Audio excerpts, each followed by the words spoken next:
여러분 반갑습니다. 첫 번째 강의는 우리 교수님께서 하셨으니까 굉장히 좀 선교 동향적인 전략적인 이야기를 많이 하셨다면, 저는 시니어 선교 전반에 관한 실제적인 이야기를 좀 여러분과 많이 나누려고 합니다. 최근 들어서 한국 교회 안에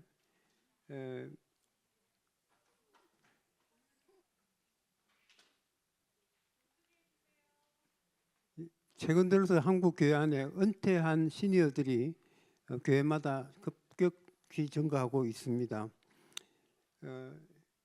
미래학자인 최윤식 박사에 의하면 2028년까지 우리나라 전체 성도들 중에서 60%에서 70%가 55세 이상의 은퇴한 시니어들로 구성될 것이다, 이렇게 전망을 하고 있습니다. 불과 4년 후입니다. 그러니까 교회 안에 은퇴한 시니어들로 가득 차게 된다는 이야기입니다. 그래서 앞으로 한국교회의 큰 이슈 중에 하나는 한국교회에서 이 은퇴한 시니어들을 어떻게 도와주며 이분들을 어떻게 하나님께 헌신하게 하느냐에 달려 있다는 것입니다. 이분들을 잘 준비시키고 활용하는 교회만이 앞으로 계속 성장의 동력을 가질 수 있을 것이라는 말씀입니다. 지금은 우리가 고령화 시대를 맞아서 장수 시대에 살고 있습니다. 지금 우리나라의 평균 연령이 여러분 다 아시죠? 84세가 넘었습니다. 1960년대에 우리나라 평균 수명이 50을 안 넘었습니다. 그러니까 지난 60년 동안 무려 30년이 증가된 것입니다. 이거는 어느 나라보다도 가장 빠른 증가 속도로 늘고 증가하고 있는 것입니다. 그런데 우리한테 가장 피부에 닿는 연령이 하나 있어요. 그것이 채빈 사망 연령이라는 겁니다. 채빈 사망 연령이라는 것은 최근에 가장 빈번하게 돌아가시는 분들의 나이입니다. 이 나이가 4년 전에 2000년도에 남자가 85.6세, 여자가 90세가 되었다는 겁니다.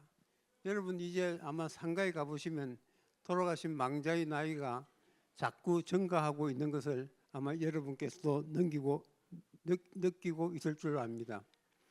그러면 여러분, 이렇게 우리가 나이만 이렇게 증가되겠습니까? 우리의 건강이나 체력은 어떻습니까?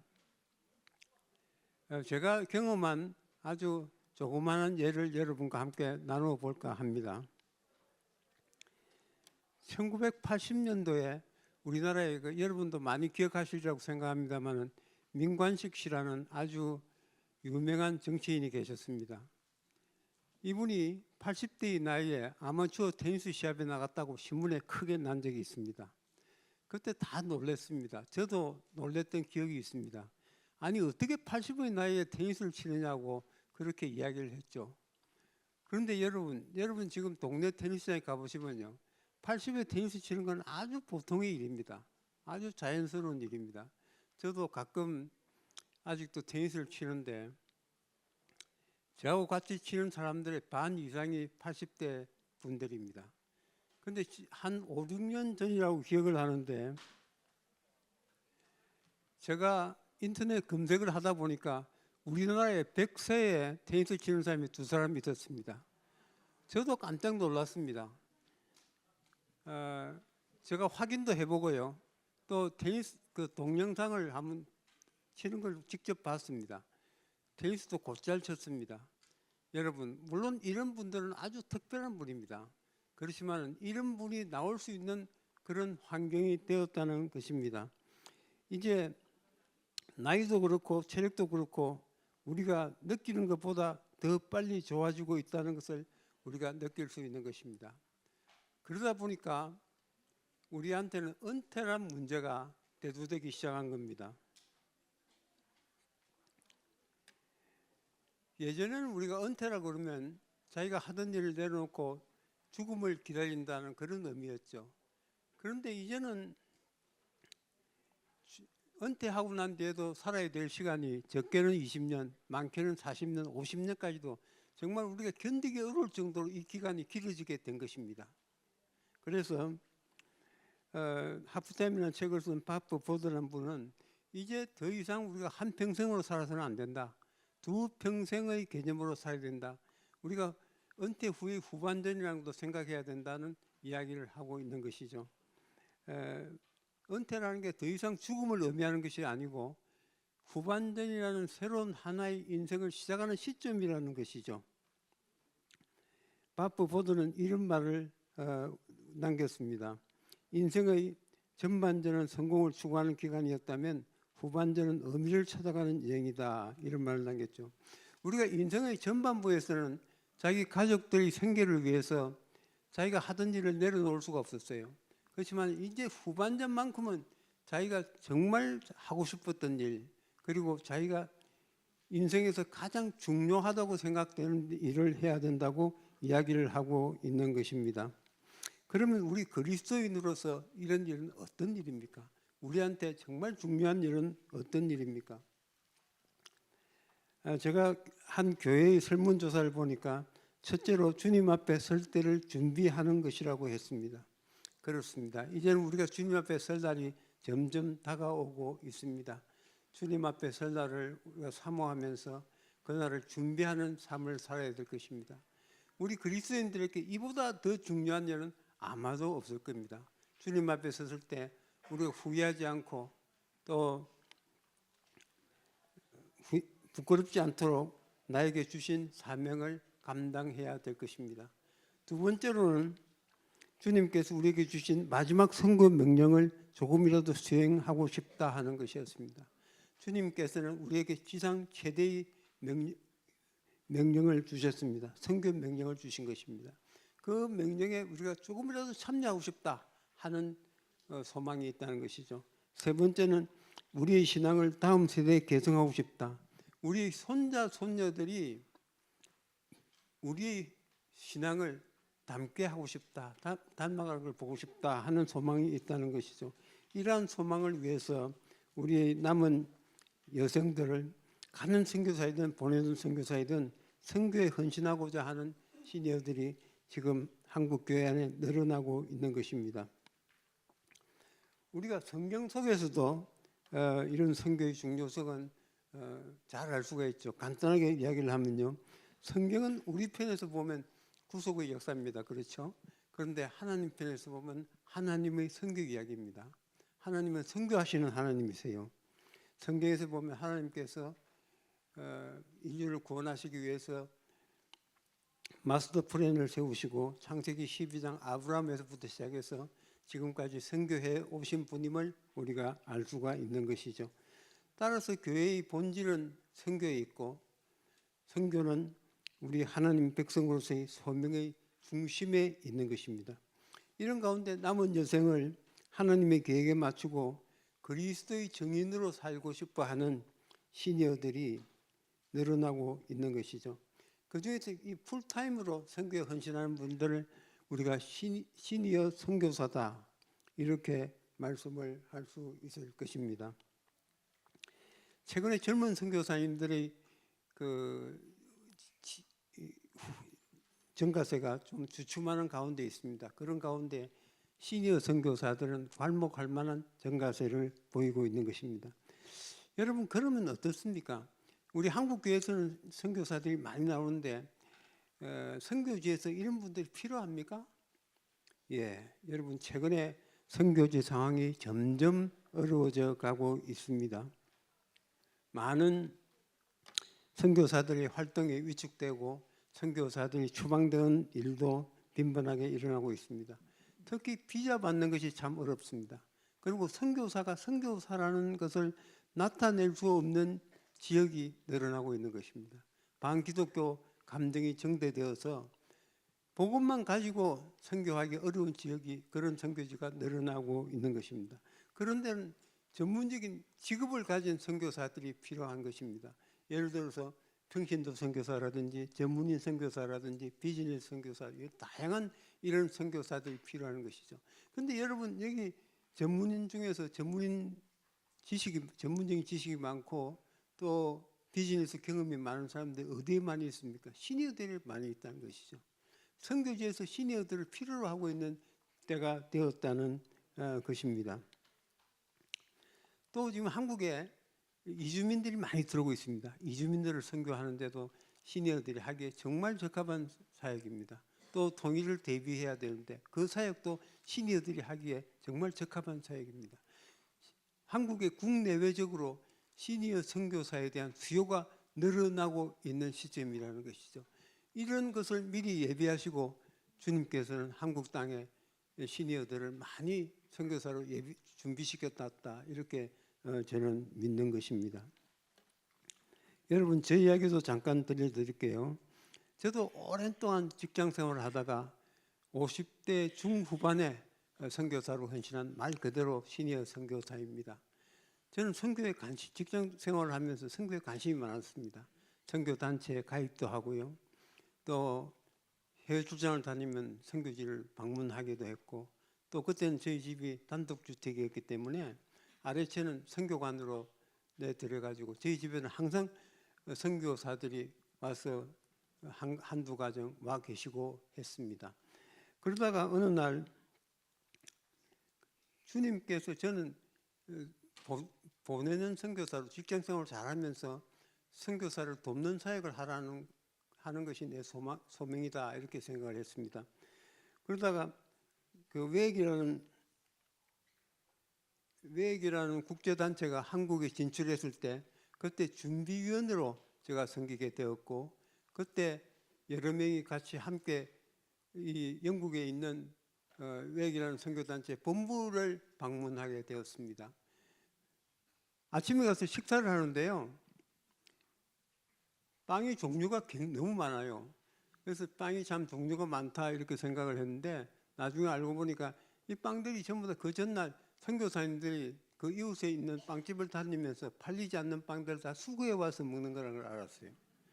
그리고 그날은 아마 그 우유가 부족했던 것 같습니다. 우유를 3분의 1컵씩만 먹으라고 이야기를 하더라고요. 손님인데도. 그리고 디저트로 사과 조그마한 한 조각하고 오렌지 한 쪽이 나왔는데 그걸 하나만 먹으라고 그랬는데 저는 영어를 잘못 알아들어가지고 하나씩 먹으라는 줄 알고 식판에다가 사과 한 조각, 오렌지 한 조각 담았더니 그 앞에서 배식 담당하시는 분이 지켜보고 있다가 그 둘 중에 하나만 가져가라고. 그래서 좀 무안을 당했어요. 그런데도 며칠 동안 여기 있으면서 참 이 단체가 좋아졌어요. 아니 이렇게 먹기조차 어려운 상황에 있으면서도 세계 선교를 향해서 달려가는 그 모습이 너무나 보기 좋았던 것 같습니다. 이 건물 안에는 글로리 홀이라고 있는데요. 지하에 내려가면 글로리 홀이라고 있는데 거기 가니까 수십 개의 먼지에 쌓인 그 가방들이 진열되어 있었어요. 그 가방들은 선교사님들이 선교지에 가기 전에 자기의 기중품들을, 소장품들을 그 가방에 맡겨놓고 가는 가방이었어요. 그 안내하시는 선교사님 이야기가 이 가방의 주인은 지난 100년 동안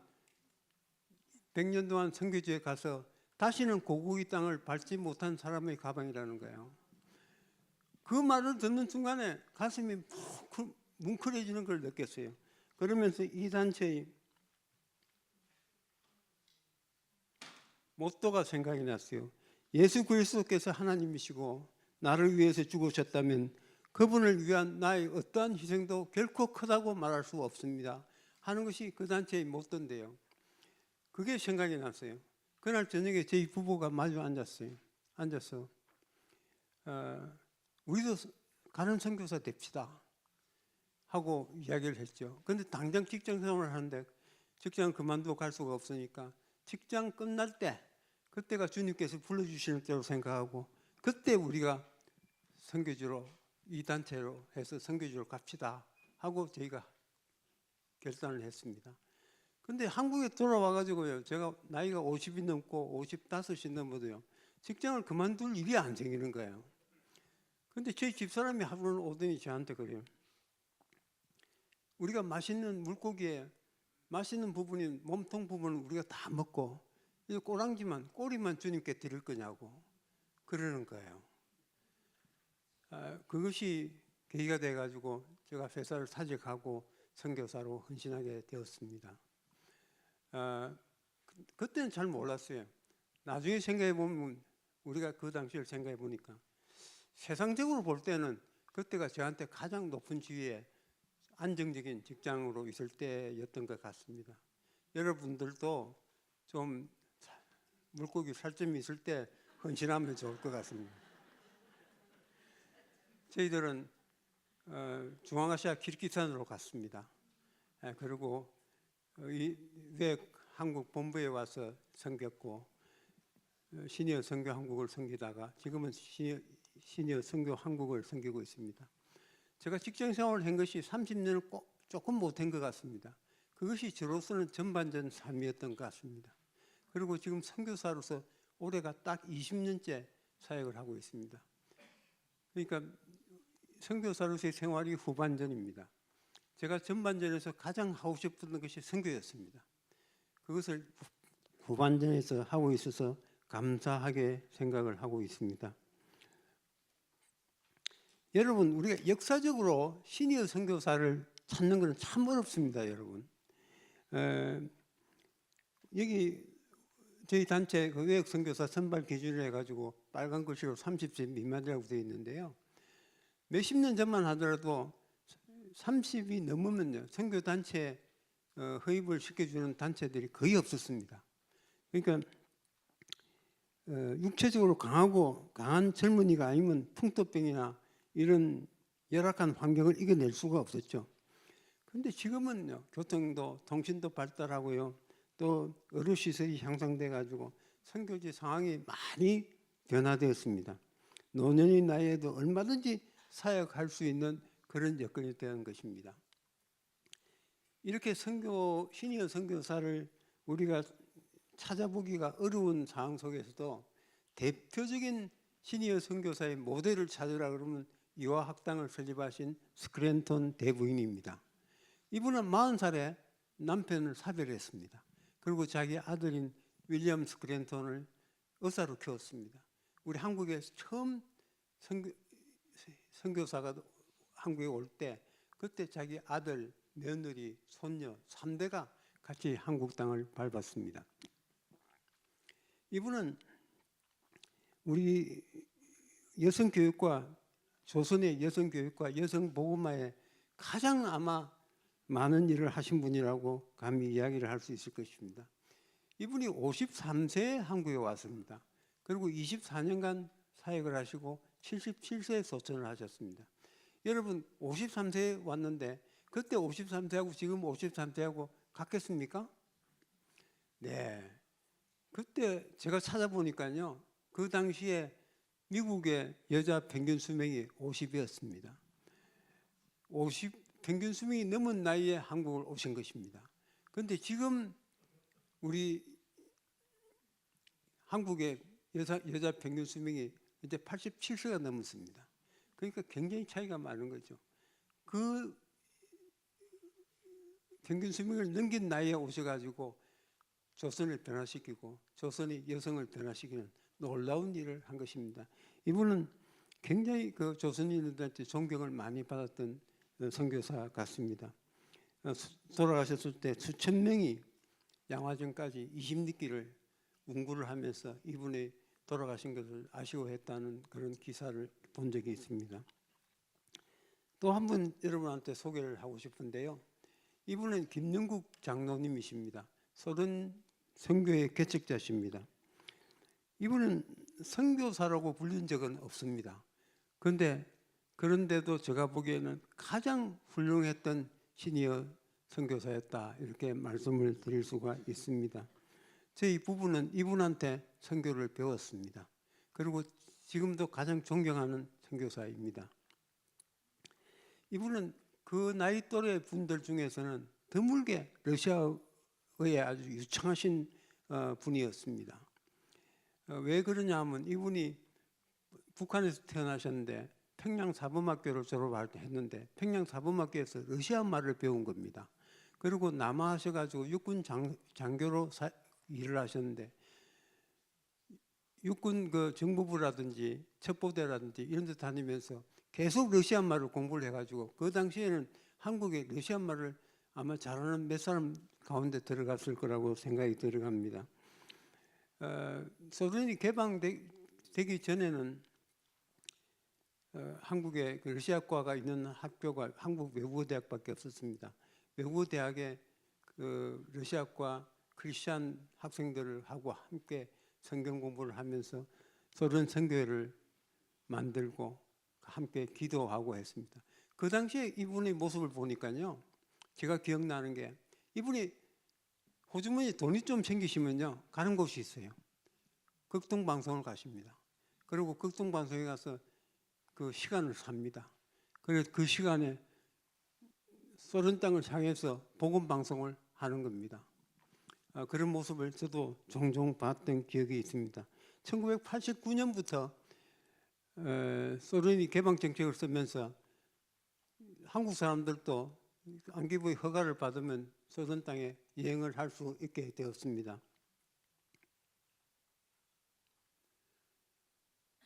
그래가지고 이분이 1989년부터 91년까지 3년 동안 4차례에 걸쳐서 소련 땅을 선교 여행을 떠납니다.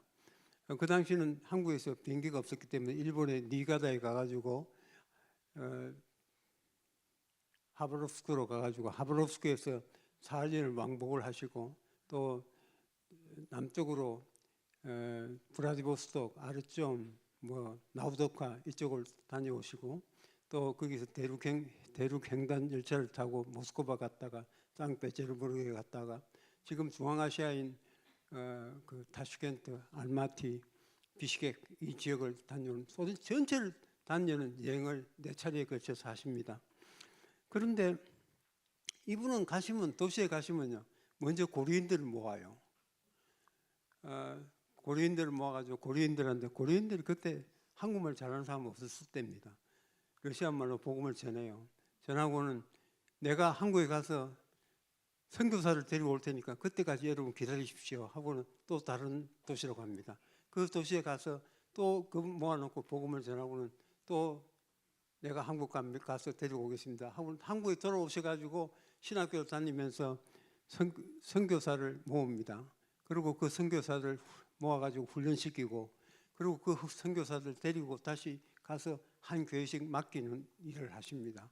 그렇게 해서 세운 교회가 12곳인데 지금도 큰 교회로 많이 남아 있습니다. 극동 지역에 갔을 때 이야기입니다. 소련의 지하교회 목사님들이 이분을 알고 이분을 초청을 와서 설교해달라고 여러 차례 초청을 받습니다. 그래서 설교를 하러 가시는데 설교를 마치고 나오는데 성도들이 막 모여 나오는 겁니다. 나와서 막 우는 분도 있고 그래서 왜 그런가 했더니 우리가 핍박받고 어려울 때 남쪽에서 복음방송을 들었는데 그 방송의 음성의 주인공이 오늘 소련 자기 교회에 왔다는 거예요. 그래서 감격해서 이분들이 눈물을 흘린다고 하는 이야기를 했을 때 이 장로님 정말 하나님께 감사했대요. 자기는 그 방송을 하면서 허공을 대놓고 방송을 하는 걸로 알았는데 그거를 들은 수없이 많은 소련 사람이 있었다는 것을 확인할 수 있는 그런 시점이었어요.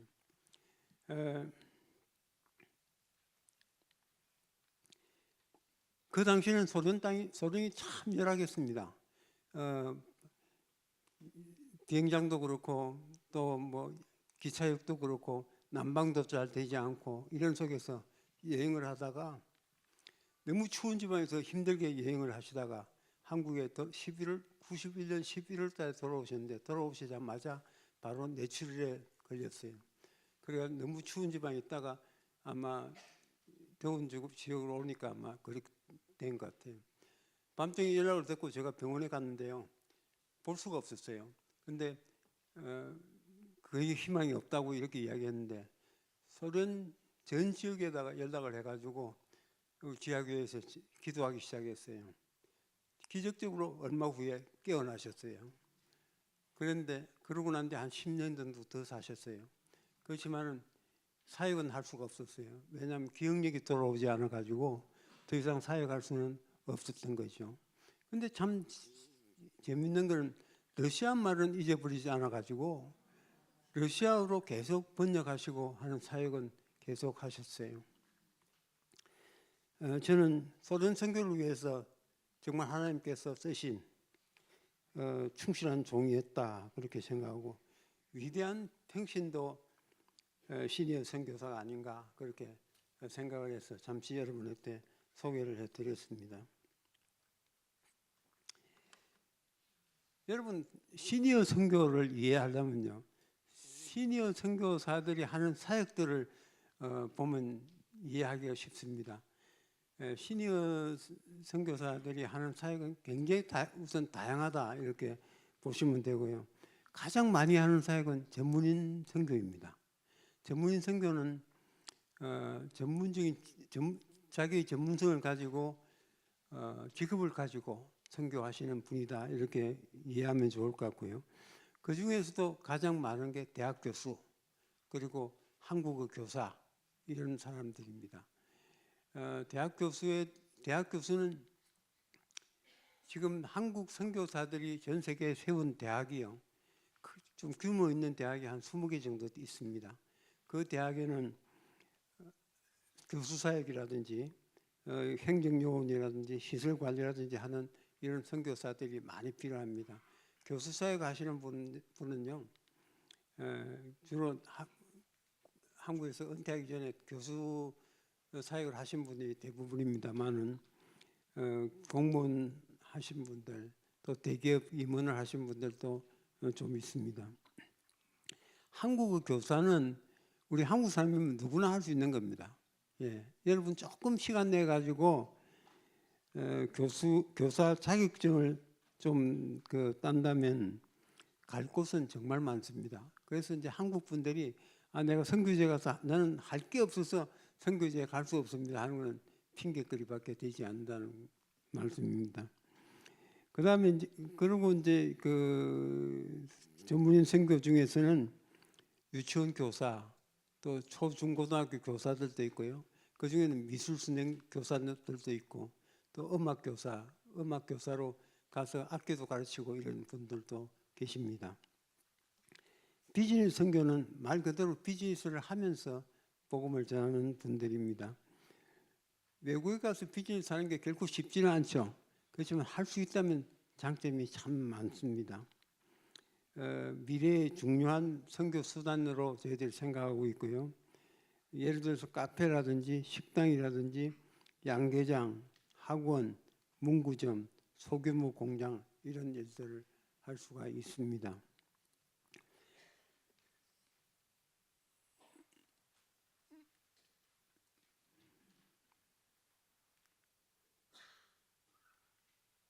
전통적인 선교는 선교의 주된 사역입니다.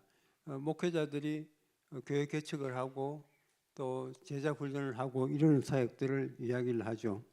그런데 평신도들도 물론 목사님들을 도와가지고 이런 사역을 할 수가 있습니다. 지금은 여러분 간단하게 그냥 아웃라인만 제가 이야기하고 넘어가도록 하겠습니다. 그 다음에 이제 재능 기부 선교가 있는데 이거는 말 그대로 자기의 재능을 가지고 복음을 전하는 사역입니다. 예향회라는 단체가 있습니다. 이 예향회라는 단체는 침수를 가지고 환자를 치료하고 복음을 전파하는 그런 단체인데요. 이 단체는 여러분 들어가시면 침술도 배우고 또 복음도 선교할 수 있는 그런 기회도 나올 겁니다. 남자가 이제 이발을 배우고 또 부인께서 미용을 하시는 그런 분들도 계시고요. 또 한 장로님께서는 그 한국에서 샤시를 주로 전문을 하신 분인데 선교지에 가서 그런 사역을 하시고 그걸 가르치고 이런 사역 하시는 분도 계시고요. 또 평생 안경점을 하셨는데 안경을 가지고 가서 선교도 하시고 하시는 분도 계십니다. 그다음에 이제 중보기도 하시는 분도 계시고 쉼터 사역을 하시는 분도 계세요. 쉼터 사역은 한국 선교사님들이 많이 다니는 지역에 아파트를 한두 채 사가지고 그 아파트 한두 채에다가 한국 선교사님들 다닐 때 쉴 수 있는 자리를 제공해 주는 그런 사역을 하시는 분도 계시고요. 또 매일 성경이나 이런 걸 출판해 가지고 배포하는 그 출판 사역 하시는 분도 계시고, 긍휼 사역, 노숙자 사역, 노방정도 이런 사역을 할 수가 있습니다.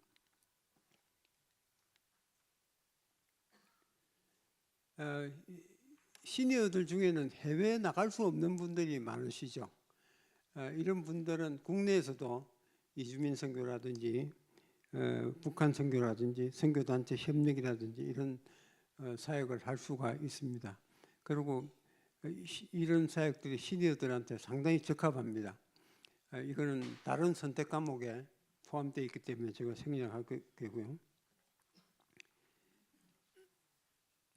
시니어 선교사의 특징을 좀 알아보겠는데, 시니어 선교사들 나가 있는 분들 다 우리가 통계를 모으기는 굉장히 어렵습니다. 집계가 안 됩니다. 집계가 안 되고, 우리 시니어 선교 한국에서 파송한 선교사 한 100, 한 몇십 명 되는데, 그 선교사님들을 가지고 특성을 보면 이렇습니다. 먼저 연령을 보면요,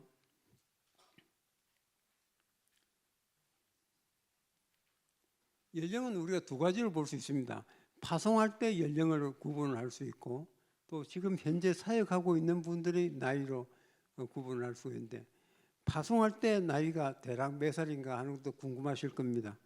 역시 보면 60대가 가장 많습니다. 60대가 반 이상이 되고요. 그 다음에 50대, 그 다음에 70대, 그런 순서다 이렇게 보시면 될 것 같습니다. 그 다음에 이제 현재 사역하고 있는 분들의 나이는 조금 다르겠죠. 이것도 60대가 가장 많고, 그 다음에 70대가, 두 번째가 70대고, 그 다음에 50대, 그 다음에 80대도 여기는 사역하시는 분은 있습니다. 헌신하는 연령이 조금씩 높아져 가는 것 같습니다. 조금씩.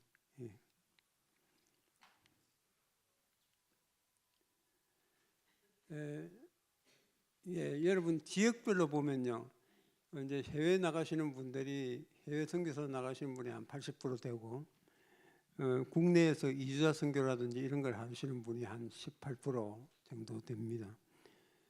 해외에 나가시는 분 중에서 가장 많이 나가는 지역은 동남아시아입니다. 왜 그렇겠습니까? 동남아시아가 기후도 시니어들한테 좀 적합하고, 또 가까우니까 자주 왔다 갔다 할 수 있고, 이런 장점이 있어서 아마 지역은 동남아시아가 가장 많고, 그 다음에 두 번째는 중앙아시아가 많습니다. 그리고 최근엔 아프리카, 남미 이런 쪽에도 조금씩 증가하고 있는 것을 볼 수가 있습니다.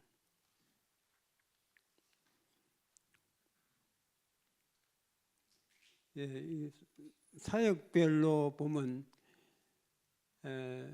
아까 다양하다고 했는데, 다양한 것 중에 특징이 하나 있는데, 제일 많은 거는 교수 사역에 가시는 분이 제일 많습니다. 대학교에 교수로 가시는 분들이 21%, 그 다음에 한국어 교육 하시는 분들, 그 다음에 초, 중고등학교 교육하시는 분들, 이런 순서로 되어 있습니다. 그래서 다양하지만은 교육자로 가시는 분들이 한 3분의 1 정도 됩니다. 그래서 시니어 선교사 중에서 제일 많다고 이렇게 생각하시면 될 겁니다. 다른 사역들은 의료 사역이라든지 이런 거는 좀 숫자가 좀 적습니다. 다.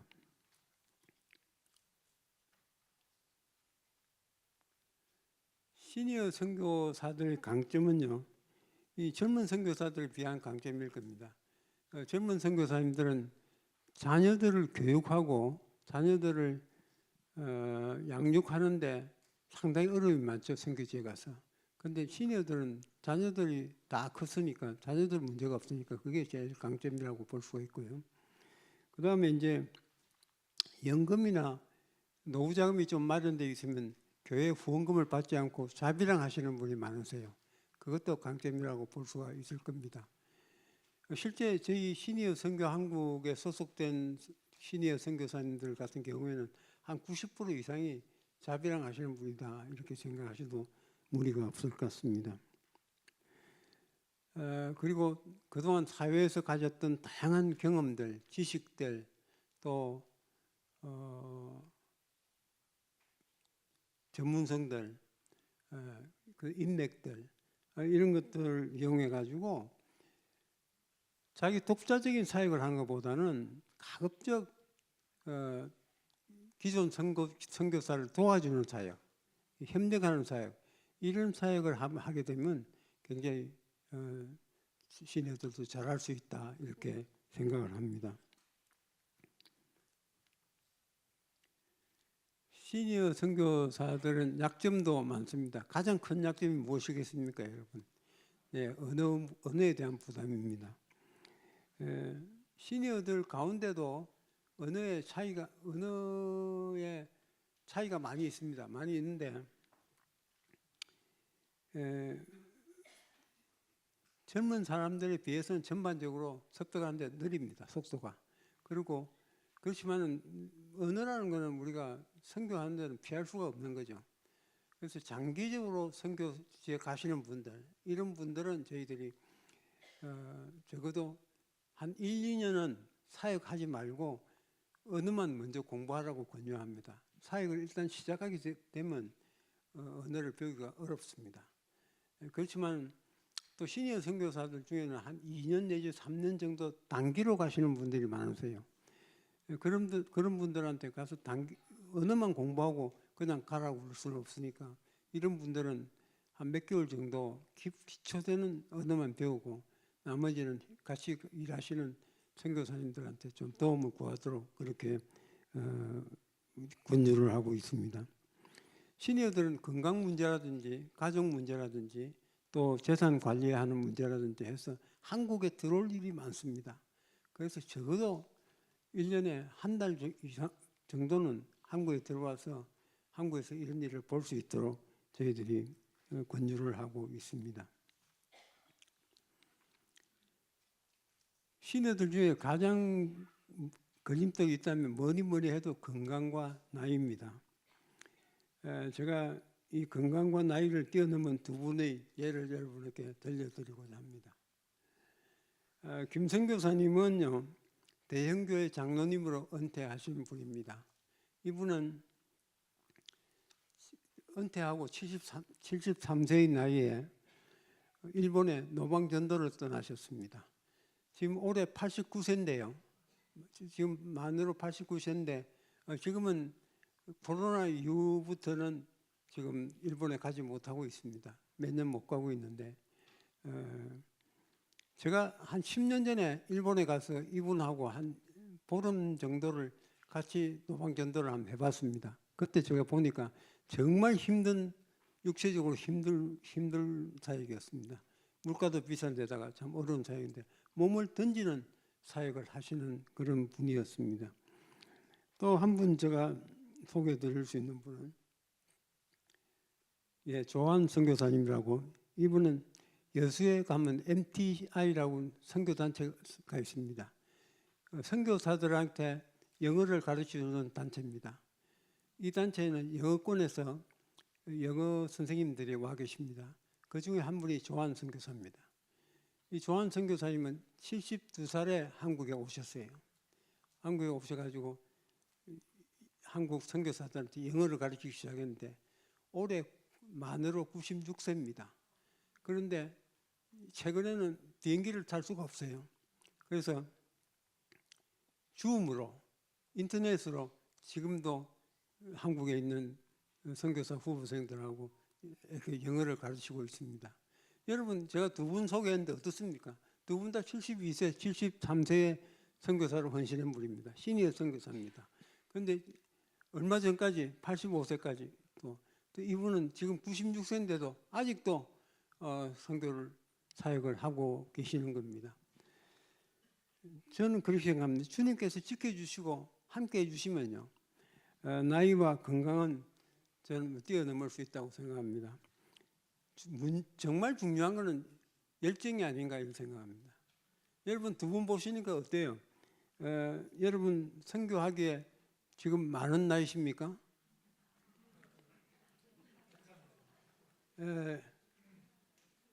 여기 선교사가 되실 분들이 좀 계실 것 같아서 그 선교사 되실 분들한테 특별히 말씀을 드립니다.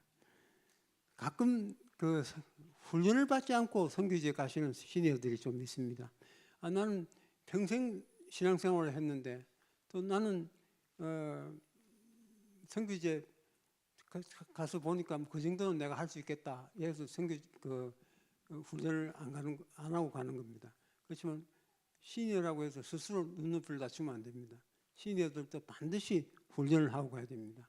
그리고 선교 단체도 반드시 가입을 하고 가는 게 좋습니다. 그냥 교회 파송을 받는 것보다는 선교 단체도 가입하고 훈련도 받고 하는 것이 좋습니다. 교단 선교 단체라든지 독립 선교 단체를 하든지 아니면 시니어 선교 한국이라는 시니어들을 위한 좋은 선교 단체가 있으니까 이 단체를 이용하시는 것도 아마 좋을 겁니다. 그다음에 여러분 뭐 잘 아시는 일입니다만 중보 기도를 꼭 자기를 위한 중보 기도자를 꼭 확보해야 됩니다. 시니어들은요, 자기가 자비랑을 하니까 자기 후원 교회가 특별히 없으니까 기도 후원하는 사람이 없을 수가 있습니다. 이건 굉장히 중요한 겁니다. 자기를 위해서 중보 기도할 사람을 꼭 확보하고 가는 게 중요합니다.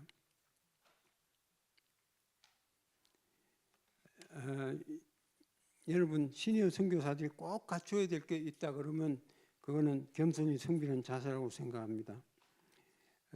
우리가 사회에서도 그렇고 또 직장에서도 그렇고 교회에서도 그렇고 가정에서도 그렇고 시니어들은 항상 섬김을 받는 위치에 있었기 때문에 자칫 잘못하면 그런 게 타성이 젖을 수가 있습니다. 그래서 우리가 좀 다른 게 부족해도 섬기는 자세만 돼 있다 그러면 좋은 사역을 할 수 있다고 생각을 합니다. 우리가 선교지에 갔을 때 젊은 선교사 만났을 때 우리가 나이도 많고 세상 경험도 많지만 선교 경험이 많은 먼저 온 젊은 선교사들 우리가 선배로서 존경하고 겸손하게 배우는 태도를 하는 것이 중요하다고 생각을 합니다. 네, 앞으로도 아마 그 시니어 선교는 한동안 많이 나올 것 같습니다. 지금 액티브 시니어들이 베이비 부모들입니다. 거의 대부분이 이 베이비 부모들이 지금 이제 은퇴하고 있기 때문에 한동안은 많이 나오지 않을까 이렇게 생각을 합니다.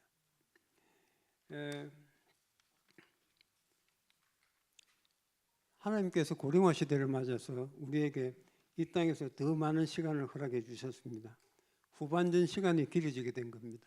이게 우리 좋은 시대에 우리가 있으니까 좀 잘 지내다가 즐기다가 오라고 이렇게 시간을 많이 준 건 아니라고 생각합니다. 하나님 나라를 위해서 복음을 위해서 좀 더 우리가 수고하고 일할 수 있는 기회를 준 것이라고 생각합니다. 시간이라는 달란트를 준 것이라고 생각합니다.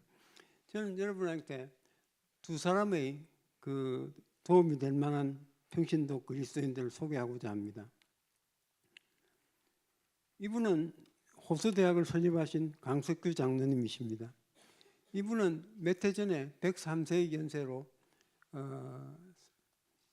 소천하신 분입니다. 그런데 이분이 95세 때 생일에 쓴 그 수기로 아주 유명합니다. 제가 읽어보겠습니다. 젊었을 때 정말 열심히 일했습니다. 65세 때 당당히 은퇴를 할 수 있었죠. 30년 후에 95세 생일에 후회의 눈물을 흘렸습니다. 남은 인생은 그냥 덤 30년을 고통 없이 죽기만을 기다렸습니다. 이분은 자기가 은퇴하는 65세 때가 인생의 끝이라고 생각했던 것 같아요. 무슨 하고 싶은 일이 있어도 내가 곧 죽을 텐데 뭐 하고 아무것도 하지 않았다는 겁니다. 그리고 30년 후에 후회의 눈물을 흘렸다는 것이죠. 내 나이 95세 의학 공부 시작합니다. 이유는 단 한 가지. 105번째 생일에 95세 때 왜 아무것도 시작하지 않았는지 후회하지 않기 위해서입니다. 또 한 분 제가 황성교사님 소개하겠는데요. 이분은 정부의 그 고위 관료로 국장으로 55세에 정년 퇴임하신 분입니다. 이게 정년 퇴임하시면서 자기가 생각한 하고 싶었던 게 선교사였습니다. 그런데 의사 선교사가 제일 좋겠다고 생각을 한 것 같아요. 그리고 55세에 의전형에 들어가서 의사 공부를 시작했습니다. 그래가지고 전문의 자격까지 땄는데 10년이 걸렸습니다. 65세가 되었습니다. 4년 전에 65세로 아프리카 말라위에 선교사로 부인과 함께 헌신했습니다. 남편이 10년 동안 의사 면허를 딸 동안에 사모님은 간호사 준비를 해가지고 간호사 자격증을 따서 남편과 동행할 수 있는 그런 준비를 다 했습니다. 여러분 아까 강 장로님하고 우리 황 선교사님 이 두 분 보면요, 우리가 어떻게 후반전 삶을 살아야 될까 하는 것을 생각나게 하는 것입니다. 강 장로님은 30년 동안 아무것도 안 했어요. 그렇지만 만일 자기가 100살을 넘게 살 거라고 생각을 했다 그러면 절대 그렇게 사실 분이 아닙니다. 예. 이 황 선교사님 같은 경우는 자기가 새로운 직업을 바꿔서 도전을 해서 의사라는 직업에 도전해서 후반전 삶을 살아간 거죠. 이 두 분의 이야기는 우리가 나이가 들었다고 해서 절대 포기하지 말고 도전하는 삶을 살아라 하는 그런 교훈을 주는 것입니다. 나이가 들었다고 편안하게 있으면 그건 아무것도 아닌 겁니다. 그냥 땅에 묻어버리는 삶이 되고 마는 것입니다. 중요한 것은 우리가 어디 있든지 선교사이든 아니든 우리의 후반전 삶이 하나님 나라의 확장에 포커스를 맞추시고 주님과 함께 도전하는 삶을 사시기를 바랍니다. 제가 마지막에 감동받은 두 분의 시니어 선교사님이 있어서 시간이 잠시 말씀을 드리고자 합니다. 한 분은 중앙아시아에서 대학 교수를 하시는 김성 교사님입니다. 이분이 저한테 메일을 보냈는데 이런 메일을 보냈어요. 올해는 70명을 가르치게 되었습니다. 주님께서 저에게 뜨거운 열정을 주었는데 막상 학생들은 공부에 관심이 없습니다. 공부에 대한 동기부여를 눈물로 호소했지만 효과가 없습니다. 이들을 어떻게 깨울까 기도하고 고민하고 중간고사 후에 30점 미만 학생들을 줄 세우고 대나무 회초리를 들고 호소했습니다. 너희 게으름은 이 못난 교수의 책임이다. 나의 손을 때리게 했습니다. 때리지 못하면 내가 나의 손바닥을 내려치고 몇몇 아이들은 울고 대부분 숙연해지고 제 눈에는 주체할 수 없는 눈물이 흐릅니다. 셋째 반에서는 제가 몇 명을 대신하여 제 손바닥을 치는데 키 큰 한 녀석이 눈물을 흘리며 회초리를 내 손에서 뺐더군요. 둘이 서로 붙들고 많이 울었습니다. 은퇴 전에 한국에서 대학 교수 생활을 할 때 40년 동안 대학 교수 생활을 할 때는 공부 잘하는 학생들을 중심으로 해서 뒤처지는 학생들에게 무관심했었는데 이제는 낙오되는 아이들만 생각하면 눈물이 하염없이 흐르는 것을 보면 주님의 은혜가 너무나 큽니다. 이 선교 편지를 읽으면서 참 제가 마음이 아프기도 하고요. 또 정말 충성스러운 분이 이런 분이 아닌가 하는 생각이 들었습니다. 그냥 선교지에 가서 애들 가르치는 것만 해도 이게 참 쉬운 일이 아닌데 대단한 일인데 그 학생들을 위해서 진심으로 울어줄 수 있는 그 마음이 참으로 부러웠기 때문입니다. 이런 시니어 선교사님들이 있는 것이 저는 참으로 자랑스럽게 생각합니다. 또 한 분 이분도 중앙아시아에 계시는 사역하시는 조선교사님 이야기인데요. 이분은 제가 사진을 올리지 않았습니다. 이분은 1년 전에 말기암 확정 진단을 받으셨습니다. 다른 곳에 이미 전이가 다 되어가지고 항암 주사도 맞고 또 방사선 치료도 받아야 되는 분입니다. 그런데 의사한테 사정을 해가지고 5개월마다 한국에 와서 검사도 받고 치료도 받고 하십니다. 제 생각에는 웬만하면 이 정도 됐으면 그냥 쉬면서 우선 치료부터 했으면 좋겠다 생각을 하는데 그분은 다시 선교지로 떠나는 겁니다. 우리 같으면 그냥 이 정도면 그냥 병에 찌눌려 사는 게 정상인데 이분은 참 밝은 얼굴로 일어서서 선교지로 가셨습니다. 자기를 포기하고 하나님만을 전적으로 의지하는, 그리고 자기 하던 사역을 계속 하시는 겁니다. 이렇게 충성하시는 모습을 보면서 하나님께서 이분을 얼마나 사랑하실까, 기뻐하실까 하는 생각이 들었습니다. 여러분, 여러분의 남은 여생을 이분들처럼 주님께 충성해 보고 싶은 생각이 없으십니까? 주님께서 믿는 자에게 요구되는 것은 충성이라고 말씀하셨습니다. 시니어들은 젊은 이들에 비해서 제한된 시간을 가집니다. 남은 시간이 많지 않다는 것입니다. 이 남은 시간이 우리 주님을 기쁘시게 하는 것보다 더 가치 있는 일이 어디 있겠습니까? 하나님께서는 특별히 복음 전하는 일을 기뻐하십니다.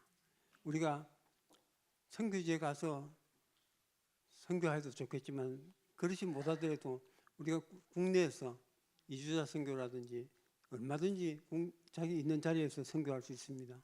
그것도 안 되면 우리가 선교사들과 그 나라를 위해서 우리가 기도하는 것만으로도 주님을 기쁘시게 할 수 있는 일일 것입니다. 아무쪼록 하나님께서 주신 여러분의 소중한 달란트를 땅에 묻어두지 마시고 하나님 나라를 위해서, 복음을 위해서 알뜰하게 사용하시는 여러분 되시기를 바랍니다. 교회적으로나 예, 귀한 강해